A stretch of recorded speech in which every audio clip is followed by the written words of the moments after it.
The title of our message po ay God's Platform. Ayan. So, ano nga po ba ang platform ng Panginoon? Bakit kailangan po natin ito bilang mga Kristiyano, mga anak ng Diyos? So, in unang Korinto 3:16, sinabi nga po dyan, hindi ba ninyo alam na kayo'y templo ng Diyos at naninirahan sa inyo ang Kanyang Espiritu? So, it's a question. Parang it's a reminder to us na hindi mo ba alam, templo ka ng Diyos. Diba? So, sinasabi sa atin ng Panginoon na tayo mismo, ang buhay natin ay tinatawag na banal na templo ng Panginoon. Sa ating introduction, number 1, the watchman of light. It says in 1 Peter 2:9, i-highlight ko lang po, pinili upang magpahayag ng mga kahangahangang ginawa niyo. That is the meaning of a watchman of light. Ibig sabihin nito, tinawag kayo ng Diyos because you already possess the triune. Nasa inyo na, hawak-hawak niyo na, dala-dala niyo na sa buhay ninyo ang tatlong Trinity ng Diyos. Pag sinabing possessing the triune God, ibig sabihin we also possess the things of God. Tinatawag din tayo ng Diyos to become the light that will cast darkness of Satan. Ibig sabihin nito, parang isang flashlight sa isang madilim na kwarto. Kapag inopin mo ito, yung darkness mawawala. Kung saan mo ito itutok, nawawala ang kadiliman. So, this is like our job bilang mga watchman of light. Since we possess this light already, meron na tayong liwanag ni Kristo o bilang watchman, magagawa din natin magliwanag, hindi lang po sa pamilya natin, but also to other people, mga unbelievers. Mga taong hindi pa nakakarinig ng salita ng Diyos, mga taong hindi pa nakita ang liwanag ni Kristo.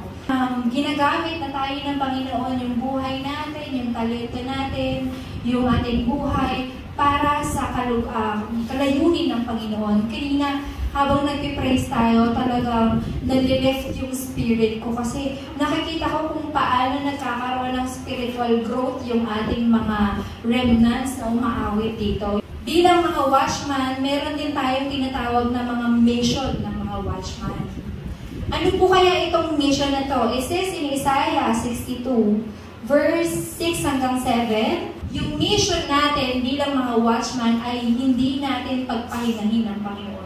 Ibig sabihin ba nito, kailangan gumawa tayo palagi ng problema? Para laging may nire-resolve ang Panginoon. Ganun po ba yan? You can call to Him 24/7. Amen? Kasi ang oras ng Diyos sa atin ay eternal, walang hanggan. Ang pinakaninanais sa atin ng Panginoon, tayo po mga watchman, nais ng Diyos na protektahan natin, hindi lang yung mga sarili natin kay Satanas, but also yung field natin. Tayong mga church officers, mga true worshiper, mga watchman of light, na naka-receive ng mission from the Lord, tinatawag tayong mga representative o ambassador of Christ. Ibig sabihin nito, alam niyo po yung ambassador? Ang ambassador po is, halimbawa ako po, isa akong Pilipino. Ngayon, sa ibang bansa, kada bansa sa buong mundo, meron po yung mga representative na mga Pilipino. At itong mga representative na to, sila po yung tumutulong sa mga kapwa nila Pinoy kapag nagkakaroon sila ng problema doon. Sila yung voice of the Filipinos dun sa bansa na yun. So, we have to understand, katulad itong mga representative o ambassador ng mga iba't ibang bansa nito ng mga Pilipino, tayo po mga Pilipino mismo, tinawag tayo ng Diyos bilang mga ambassador of Christ. Tayo yung mga representative na magtatanggol, na magbabantay, magliliwanag, tutulong sa mga anak po ng Diyos na naririto sa ating lugar o ng bansang Pilipinas. Hindi lamang po mga Christians, but also mga unbelievers po. Bakit po? Kasi walang paraan para maligtas sila. Kasi sa atin mismo, pinagkatiwala ng Panginoon ang Kanyang salita. Sa atin mismo, pinagkatiwala ng Panginoon si Jesucristo na liwanag ng sanlibutan. Amen? Amen. Since we possess this, kailangan natin natin magliwanag. Kailangan natin huwag pagpahingahin ng Panginoon by proclaiming the Word of God. Amen? Amen. By doing our mission, hindi natin kailangan mag-alala.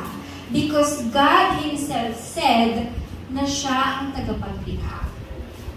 Tayo lang po ang mga tagapagmasid, tagapagbantay, tagagawa ng kanyang mga gawain. But everything, lahat ng bagay, lahat ng sources, sa Kanya pa rin po manggagaling. Kaya hindi natin kailangan mag-alala. Amen? And in number 3, sinabi po dyan, the blessing and power of the watchman.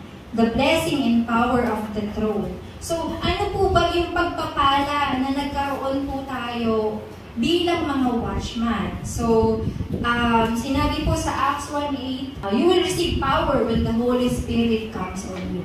And you will be His witnesses. Hindi lamang po dito sa lugar ng Asia, but hanggang sa dulo ng daigdig. Ito yung pinangako sa atin ng Panginoon. Ito yung blessing ng trono ng Panginoon na tinanggap po natin since we possess the triune God. Since we possess the things of God. Since ginagamit tayo ng Panginoon, nire-raise niya tayo as His partisan. Just keep yourself standing sa covenant. Panatilihin mo lang, yun ang gagawin mo, panatilihin mo ang sarili mo na tumayo lamang sa pangako ng Diyos. God says, gagawin ka niyang dakila ang iyong pangalan. This is the answer of unprecedented and never repeated answer. Ito yung pinaka-blessing ng trono sa atin ng Diyos. Katulad ng 7 remnants, kahit na sila'y makasalanan, kahit na ang pangit ng background nila, still they are chosen by God. Pinili sila ng Diyos, and each of them received never repeated and unprecedented answer. Lahat sila naka-receive ng unique answer. Sino ba naman kaya mo bang hatiin ang Red Sea?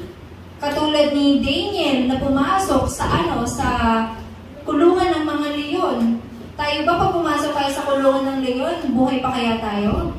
Diba? That is never repeated answer, unprecedented answer. So I believe po na bawat isa po sa inyo, merong mga unique answer na inihanda ang Diyos para sa inyo. At lahat ng yan ay para sa kanyang katuparan ng kanyang layunin. Amen? Amen. So, bilang mga watchman, ano po ba yung platform na ito? Number 1, sa ating main message, what is God's platform? Paano natin ma-enjoy na maging watchman? Paano natin ma-enjoy na gawin ang ating mission? Paano natin ma-enjoy yung blessing ng trono ng Diyos? Simple lang po. Become the platform of God. Ano po ibig sabihin nun? Sa madaling salita po, become God's children. Maging anak ng Diyos. Sino po ba dito anak ng Diyos? Yung iba hindi sigurado. Sana po bago kayo lumabas mamaya dito, sigurado na ako anak ako ng Diyos. Diba? Kung nagdududa pa tayo, sige, linawin po natin. Sino ba itong mga anak ng Diyos na ito? Linawin natin yung sarili natin. Na dumating tayo sa point na makonfess natin sa Panginoon, Panginoon, anak ako ng Diyos.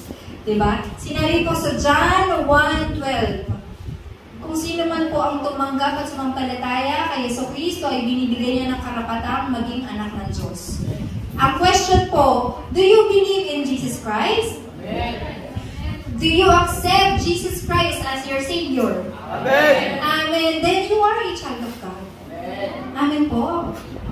Nalinaw na po ba? Amen. Amen. So, since you are called as God's children, the Trinity God is always with you. Wala nang problema. Basta kasama mo ang Trinity God, the Triune God, wala nang problema. Since napahiwalay tayo sa Diyos, dahil sa kasalanan na meron tayo, pero sa pag-ibig, dahil sa pag-ibig niya, pumunta siya sa atin, nagpakumbaba pa ang Diyos. Siya pa ang nagpakumbaba sa atin para lamang maligtas tayo. So, nung tinanggap niyo si Jesus sa buhay ninyo, siya na po ang kumikilos sa buhay ninyo. Siya na rin ang kumikilo sa isip, sa puso, sa mga ginagawa ninyo sa buhay ninyo. Kaya lang minsan, distracted tayo eh. Nananatili pa rin tayo dun sa buhay na makasalanan. That is the time po na dapat ma-remember mo, maalala mo, ma-realize mo, anak pala ako ng Diyos. Dapat pala hindi ko pala ito ginagawa. Anak pala ako ng Diyos. Banal pala, ako pala ay templo ng Diyos. Katulad ng sinabi sa unang Korinto 3:16. You have to remember your identity so that God will be present palagi sa buhay mo. So that God will always be present, hindi lamang sa buhay mo, but also sa isip mo, sa katawan mo, at sa mga ginagawa mo. So sinabi niya po sa Roma chapter 8 verse 30, ang mga pinili niya noon pang-una ay kanya, tinawag. At ang mga tinawag ay kanya ring pinawalang sala. At ang mga pinawalang sala ay kanya ring binahagian ng kanyang kaluwal, hatian. Remnants and mga anak ng Diyos, kayo po ito. Ito yung napakadakilang gawa ng Diyos sa buhay ninyo. And it says in 28, alam natin sa lahat ng bagay, gumagawa ang Diyos para sa mabuti. Ibig sabihin nito, ang Diyos ang gumagawa sa buhay natin. Ang Diyos ang kumikilos sa ating mga buhay. Bakit po? Kasi tayo ay mahal niya. At sa mga taong nagmamahal sa Kanya, sila ay mga tinawag niya para sa Kanyang layunin. Amen. So this is our mission bilang mga anak ng Diyos. Ang gawin ang kalooban ng Panginoon. Sapagkat sa mulat-mula pa'y alam na ng Diyos kung sino ang maging Kanya, ang mga ito'y pinili niya upang maging katulad ng Kanyang anak. Become like Christ. Hindi ko sinabing maging parang Diyos ka ha. Ang ibig sabihin nito, we become like the job of Christ. Ano po bang ginawa ni Kristo? Siya ang naging daan patungo sa Diyos. By sharing the gospel, by sharing the wonders of God, by sharing Jesus is the Christ. Ano pa? Siya ang naglinis ng ating mga kasalanan at siya ang nagwasak sa kapangyarihan ni Satanas. We can become like the job of Christ kung gagawin po natin ang mga bagay na ito, kung pangahawakan natin ang pangako ng Diyos. Kaya wala po ni isa po sa atin ang mabibigo kapag inalaw natin yung sarili natin na tumayo palagi sa covenant ni Kristo. Amen? Amen. So sa ikalawa, you are God's temple. Hindi lang kayo mga anak ng Diyos, but also you are God's temple. Because the Holy Spirit dwells in you. Sinabi niya sa Genesis 2:7, you are God's image. Ibig sabihin ng pagiging imahe ng Diyos, kasama mo ang Diyos. Binigay sa iyo ng Diyos yung Espiritu niya. Ibig sabihin, kasama mo ang Diyos. Dahil kasama mo ang Diyos, tinatawag ka din yung templo na Diyos. And sinabi ng Diyos, ang kanyang layunin ay mamuhay tayo ng naayon sa kanyang kalooban. Kapag namuhay tayo ng naayon sa kanyang kalooban, ipagkakaloob sa atin ng Diyos ang mga ninanais natin. Hindi lang basta mga ninanais natin, but also yung ninanais mismo ng Panginoon sa buhay natin. Second, the body of Jesus is the temple. Sinabi sa verse 21, ngunit ang templong tinutukoy ni Jesus ay ang kanyang katawan. Ibig sabihin, the temple is Jesus. But sinabi sa unang Korinto 3:16, hindi mo ba alam na ikaw ay templo ng Diyos? Ibig sabihin nito, naninirahan po sa atin si Jesucristo. Amen? Also says in Colossians 1:24, si Kristo para sa iglesia ng kanyang katawan. Ibig sabihin, ginagawa ang lahat ng Diyos o ginagawa lahat ni Jesucristo ang mga bagay, ang mga mabubuting gawa para sa kanyang iglesia. Ano ibig sabihin nito? God is working sa buhay natin. God is working para lang ang buhay natin ay maging kalugod-lugod sa Panginoon. Ibig sabihin nito, yung katawan natin bilang mga templo ng Diyos is also the body of Christ. Since mga simbahan kayo, you should carry the Word of God. Na kahit saan kayo magpunta, kapag may kumatok sa simbahan ninyo, you are available na i-welcome sila. This is the Word of God. Di ba po? You are available na i-share ang Gospel of Christ.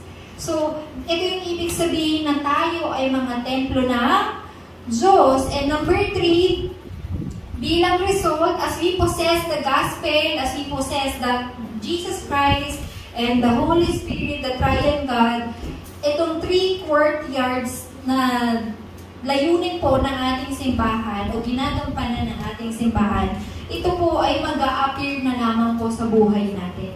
Hindi lang sa buhay natin, but also inside the church and sa field. Lahat ng ito mag-a-appear as God's blessing. Blessing po saan? Saan galing? Mula sa trono ng Diyos. Ano pong nais ng Diyos dito sa 3 courtyards na to? Ang nais po ng Diyos ay magbigay tayo ng kagalingan. Kagalingan po saan? Kagalingan sa mga sakit niyo po. Isama na po natin yan. But ang pinaka-nais ng Diyos ay magkaroon tayo ng kagalingan po spiritual. Nais ng Diyos na ibahagi po natin ang salita ng Diyos. O nais ng Diyos na ang simbahan natin na kung sino man po ang pumatok sa atin, mabibigyan natin sila ng tunay na kagalingan sa pamamagitan ng pangalan ni Jesus. Kaya, ask yourself, tanongin yung katabi, nasa iyo ba si Jesus? Nasa iyo ba si Jesus? Parang wala ah. Nasa iyo ba si Jesus? Kasi dapat prepared ka lagi. Dapat handa ka palagi. Diba? Handa ka palagi na kapag may nagtanong sa iyo sa labas na kailangan ko ng tulong, wala man po akong ginto at pilang, but meron akong pangalan ni Jesucristo na taga-Nazaret. Diba? Meron akong pangalan ni Jesucristo na solusyon sa lahat na problema. So, since ito po yung layunin ng ating simbahan, I really pray na bawat isa po sa inyo, ito rin po sana ang layunin ninyo. Para naman sumabay po tayo sa agos ng salita ng Diyos. And number 3, you are the person who possess the highest status. You are the person na tinawag ng Diyos na nagmamay-ari nitong highest status. Ano po bang highest status? It says in Genesis 2:7, you are God's image. Kayo ay imahe ng Diyos. Wala nang tataas pa sa inyo. Dahil kayo ay mga anak ng Diyos, ang imahe ng Diyos ay nasa inyo. Kaya magagawa po nating ma-enjoy ang ating buhay. Bakit? Because you possess the highest status. Ibig sabihin, the eyes of God, the attention of God, yung kanyang responsibility, ang lahat ay nasa iyo. Ibig sabihin ito, yung pinaka may responsible sa iyo ay ang Panginoon. Ganun na lamang kataas yung status mo sa mundong ito. Because you are God's image. Tinawag ka ng Diyos bilang kanyang templo. Tinawag ka ng Diyos bilang kanyang watchman, bilang kanyang bartisan. Whatever you call po, napakadami na natin tawag sa isang anak ng Diyos. Pero imagine, sa dami nun, napaka-pinagpala nyo na po. Sobra na kayong pinagpala, baka kayo nyo ng pagpapala. Amen. Amen. Dahil tinawag kayo ng Diyos na image of God, tinawag kayo ng Diyos na mga imahe ng Diyos, magagawa nung enjoyin ang inyong buhay. Kaya lang, Lord, ang daming kalaban sa paligid ko. Minsan pinagdadasal nyo na, Lord, sana mamatay na siya. Kunin nyo na siya, Lord.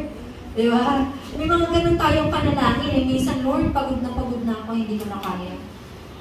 Diba? Nitong linggo to, after the camp, pag-uwi ko sa bahay, I have this friend, meron akong kaibigan na nag-post sa social media na meron siyang laslas. So I asked why? How are you? Kumusta ka? Diba? So, tinanong ko, pagod na ako.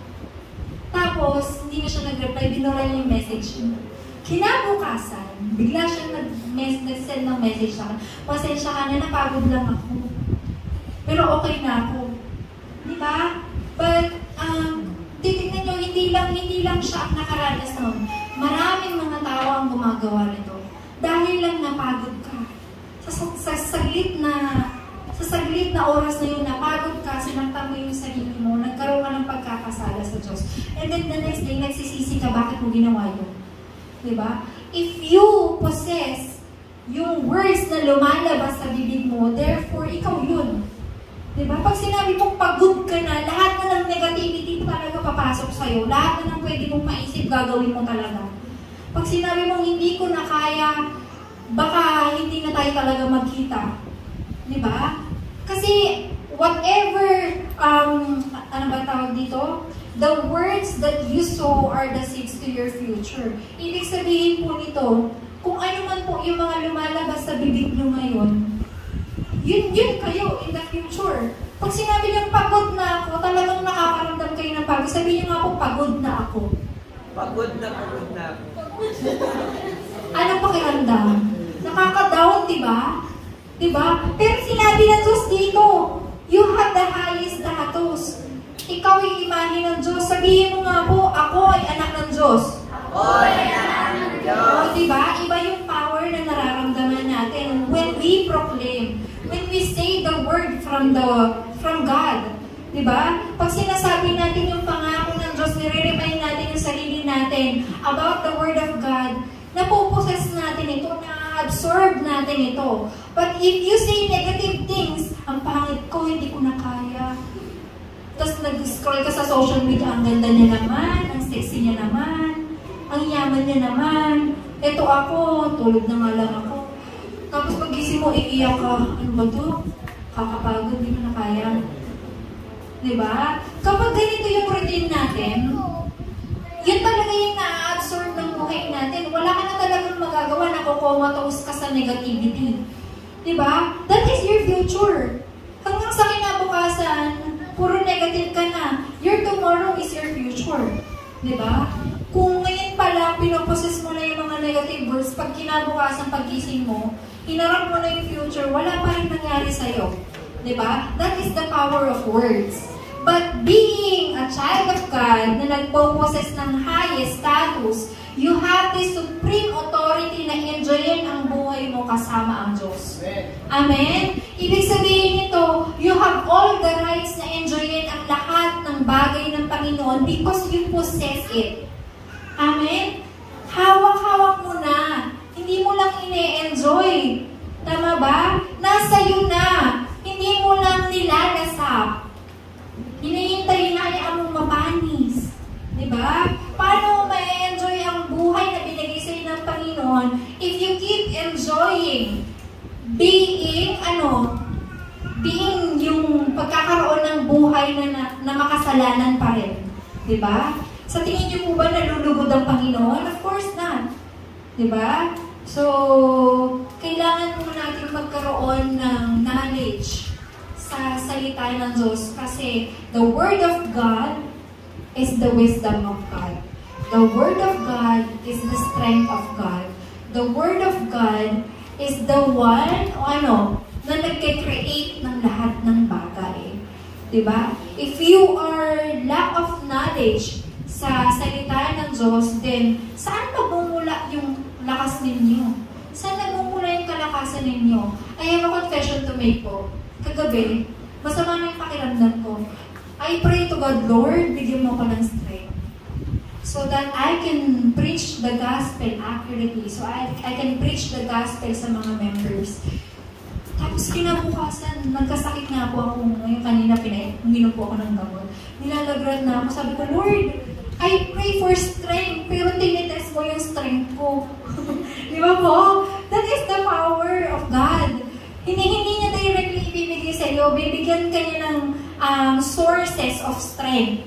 Tama ba? But right now, I am standing in front of you. Mukha po ba ako may sakit? Mukha lang. Diba? Pero nakakapagsalita ako, meron pa akong tonsillitis eh. Diba? Pero habang nandito po ako, pakiramdam ko wala po akong sakit. Parang nawala yung tonsillitis ko. That is the power of the Word of God. Amen? Once you proclaim the Word of God, ang lahat ay tapos na. Amen. Amen. So in the name of God, in the name of Jesus Christ, lahat po kayo, lahat ng nararamdaman nyo, lahat ng worries ninyo, lahat ng yan ay tapos na. Amen? Amen. Amen. Ayaw nyo matapos. Amen. So, ikalawa, number 1, di ba po, tinawag kayo ng Panginoon bilang anak ng Diyos. Ikalawa, you are also called the true worshiper. Yung mga taong makakapag-enjoy lang sa Panginoon ay yung mga taong lumalapit sa Kanya. Kaya, gawin niyo pong habit na lumapit sa Panginoon. Gawin niyo pong habit. Bakit? Kasi dito nalulugod ang Panginoon. Sinabi niya sa verse 23, subalit dumarating ng panahon at ngayon na nga na ang mga tunay na sumasamba sa Ama ay sasamba sa Kanya sa Espiritu at katotohanan, sapagkat ganyan ang uri ng pagsambang ninanais ng Ama. Ito po yung nais ng Diyos, na magpuri kayo sa Kanya, sumamba kayo sa Kanya, sa Espiritu at katotohanan. When we worship in spirit and in truth, dito natin nakakasama ang Diyos. Amen? Amen. Ang Diyos ay Espiritu at ang mga sumasamba sa Kanya ay dapat siyang sambahin sa Espiritu at katotohanan. Since we are image of God, the Spirit of God is with us, is in us. Ibig sabihin ito, tayo lang yung may karapatan na mag-worship sa Panginoon. Tayo lang yung matatawag ng mga true worshiper. Next po, at kapag tayo nagkaroon ng tunay na pagsamba sa Panginoon, dito po lalabas yung fellowship, communication natin, hindi lamang po sa mundo, but also sa Panginoon, the Holy Spirit. Kakaroon tayo ng tinatawag na spiritual relationship sa Panginoon at sa ating kapwa. And second, is nagkakaroon tayo ng spiritual relationship sa Panginoon, yung presence ng salita ay buhay din po sa atin. Saan tayo magkakaroon ng salita? Simple lang po, sa pulpit message. So ngayon, as I share the pulpit message sa inyo, this is not from me. Hindi po galing sa akin itong salitang to. Lahat ng ito, galing po sa Panginoon. Nire-relay lang o ginagamit lang po kami ng Panginoon to relay it to you. Ang tanging nais na po ng Diyos ay magkaroon po ng katuparan itong pulpit message na ito sa buhay ninyo. Kaya sana po ma-enjoy niyo itong pulpit na ito. At kapag pinanghawakan natin ang salita, nanalangin tayo, kumikilos po ang banal na spirito sa buhay natin. Amen? So for our conclusion, lagi po, it will always start sa worship. Ang buhay natin, it will always start dapat sa worship. The true worship is, saan po? In spirit and in truth. Lagi tayong magsasaba in spirit and in truth. Kapag ginawa natin ito, ginagawa tayo ng Diyos na isang platform niya para matupad itong 3 courtyards na sinabi ko po sa inyo kanina. Ano po ba itong 3 courtyards na to? Ito yung nagpo-provide sa bawat isa ng kagalingan, nagtuturo sa mga remnants na maging sangit. Ano pa? Na ang bawat isa ay matutunan na kapag tayo ay nag-worship, ang tanging magagawa lamang po natin ay makapagsamba lamang sa katotohanan at sa Espiritu ng Diyos. Ikalawa po, worship is where the words of the covenant are fulfilled and the Holy Spirit works. Sa worship lamang kumikilos ang katuparan ng salita ng Diyos. Kaya ngayon po, i-claim na natin na itong salita na to kumikilos na po sa buhay ninyo. Amen? Na ang salita ng Diyos na ito ay natutupad na sa inyong mga buhay. Kaya number 2, victory in worship is victory in life. Sabihin nyo nga po. Victory in worship is victory in life. Yes. Kayo po yung mga victor na today. So, enjoying the blessing and the power of the throne is enjoying this prayer. Kapag ine-enjoy niyo po ang worship, na-enjoy niyo din po ang panalangin. So, ikalawa, worship is enjoying the true mission. Ano po yung true mission natin? Kapag ang Diyos ay nagbigay ng kanyang salita, meron pong natutupad. Kaya naman po, kapag pinag-igting natin, pinalago natin ang relasyon natin sa Diyos at sa ating kapwa, Sa oras na ito, kumikilos po ang Panginoon. Nabibigyan natin ng pasasalamat ang Panginoon, nabibigyan natin ng papuri ang Panginoon, kaya wala pong choice ang Diyos kung hindi kayo po ay pagpalain. Amen?